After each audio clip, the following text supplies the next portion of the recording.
Hello students, स्वागत है आपका फिर से हमारे चैनल स्टूडेंट टाइम में। तो स्टूडेंट्स हम देख रहे हैं अपूर्णांक चैप्टर आपके क्लास 10th के लिए। तो आइए हम देख लेते हैं आज का जो हमारा टॉपिक होने वाला है। इसकी जो पीडीएफ नोट्स हैं, सब चीज़ें आपको मिल जाने वाली है हमारे टेलीग्राम ग्रुप पे। इसका जो पासवर्ड है इस वीडियो के आपको बीच में अंत में कहीं मिल जाने वाला है। तो देख लेते हैं, आज हम देखने वाले हैं क्या अपूर्णांक का प्रकाश की चाल से संबंध। तो जो आपका अपूर्णांक अभी तक आप इसको पढ़ते आ रहे हैं, इसको हम चाल से संबंध क्या है इसको हम देख लेते हैं।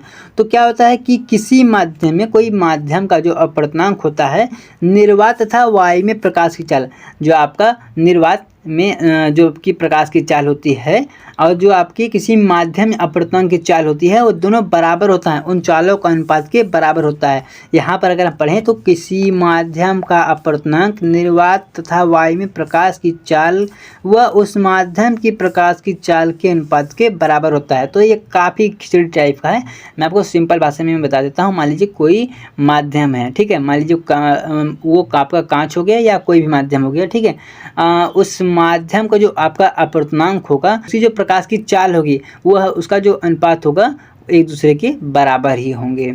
आपको इतना मैटर आगे समझ में नहीं समझ में आए तो हम है ना, देखिए मैं आपको बता दे रहा हूँ। मान लीजिए एग्जाम्पल के रूप में, मान लीजिए ये आपका वायु है, ठीक है। अरे मान लीजिए ये आपका वायु है, ठीक है, और वायु में जो प्रकाश जा रही है, ये आपका वायु से प्रकाश की चाल कुछ इस प्रकार से जल में जा रही है। वायु से प्रकाश की चाल इस प्रकार से जल में एंटर कर रही है। और यहीं अगर हम दूसरा एक एग्जाम्पल ले लें तो वायु से जो आपका प्रकाश की चाल है वो किसी कांच में जा रही है, ठीक है। वायु से प्रकाश की चाल किसी कांच में एंटर कर रही है। आपको इतना आ गया समझ में दोनों। तो हम देखते हैं जब ये जल में एंटर करती है प्रकाश आपके वायु से, तो हमें एक फार्मूला मिलता है AN W, ये ठीक है। एन क्या है, एन को अपूर्णांक कहते हैं। ए से एयर, एयर से वाटर में आपका जो प्रकाश है वो एंटर कर रहा है। यहीं अगर हम इसके दूसरी तरफ अगर हम देखें तो हमें एक दूसरा फार्मूला मिलता है, वो क्या है ANG, यानी एयर टू ग्लास। आपका जो एयर है वो एयर से जो का अपूर्णांक है वो आपके ग्लास में हो रहा है, ठीक है। तो ये आपको यहाँ पर दो फार्मूले देखने को मिल जाते हैं। हमने अभी भी क्या देखा कि प्रकाश की चाल और किसी माध्यम का अपूर्णांक का अनुपात एक दूसरे के बराबर होता है, यानी अनुपात क्या होता है, वो बटे में होता है। तो हम पहले इन दोनों को हम बटे में भी कर लेते हैं। तो देखिए जब हम इन दोनों को आपस में बटे में करते हैं तो बटे में करने पर इनकी जो चाल है वो चाल भी बराबर ही होंगी। वही तो हम कब से कह रहे हैं।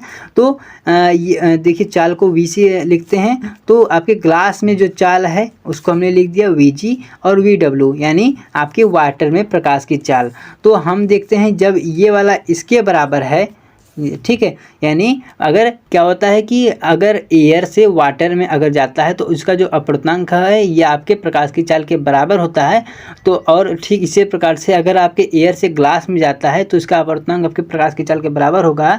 तो जब वाटर से ग्लास में जाएगा, अरे यार अगर आप राम श्याम मोहन के बराबर हैं, देखें राम मोहन के बराबर है, मोहन श्याम के बराबर है, तो श्याम तो राम के बराबर ही होगा ना, ठीक है। उसी प्रकार से अगर ये जल से ये डायरेक्ट, न कि ऐसे जाकर, ठीक है, अगर ये डायरेक्ट जाता है वाटर से कहाँ पर, कांच में जाता है, तो भी ये प्रकाश की चाल के बराबर ही होगा।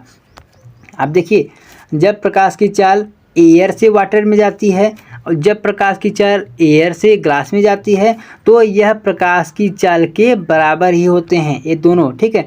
और ठीक उसी प्रकार से मैं आपको कहना चाहता हूँ कि जब वाटर से आपके सीधे ग्लास में जाएगा, न कि ऐसे वाटर से सीधा जब ग्लास में जाएगा, तो भी यह प्रकाश की चाल के बराबर ही होगा। बस इतना सा छोटा सा टॉपिक होने वाला है, आपको समझ में आ गया होगा। तो देखिए यहाँ पर हमने यहाँ पर क्या लिख दिया, तो देखिए हमने यहाँ क्या लिख दिया, इक्वल में GNW, यानी ग्लास से अगर वाटर में जाए या वाटर से ग्लास जाए तो ये आपके प्रकाश की चाल के बराबर ही होगा। तो इतना सा था ये आपका टॉपिक।